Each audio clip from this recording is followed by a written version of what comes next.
Welcome to let's cook and it channel. இன்றைக்கி நம்ம கம்பு திணை நூடுல்ஸ் எப்படி பண்ணுறதுன்னு பார்க்கலாம். அதுக்கு நான் ஒரு 4 பேக் மேஜிக் மில்லட் நூடுல்ஸ் எடுத்திருக்கேன். ஒரு கடாய் அடுப்பில் வச்சுட்டு கொஞ்சமாக நல்லெண்ணெய் விட்டுக்கலாம். அதில் எண்ணெய் சூடானதும் நல்லா கட் பண்ண பல்லாரி வெங்காயத்தை அதில் சேர்த்துக்கலாம். வெங்காயத்தை லைட்டாக வதக்கி விட்டுக்கலாம். வெங்காயம் வதங்கினதும் ஒரு சின்ன தக்காளியை சின்னதாக கட் பண்ணி அதை நம்ம சேர்த்துக்கலாம். தக்காளி வெங்காயம் ரெண்டுமே வதங்கட்டும். வதங்கினதுக்கப்புறம் நம்ம நூடுல்ஸில் இருக்கிற அந்த மசாலா பவுடர் சேர்த்துக்கலாம். 4 நூடுல்ஸில் இருக்கிற 4 பவுடரையும் நான் கட் பண்ணி சேர்த்துக்கிட்டேன். இப்போ தேவையான அளவு தண்ணி சேர்த்து நம்ம அதை கொதிக்க விட்டுடலாம்.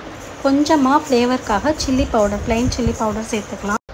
இப்போ 4 நூடுல்ஸையும் 1 by 1 சேர்த்துக்கலாம்.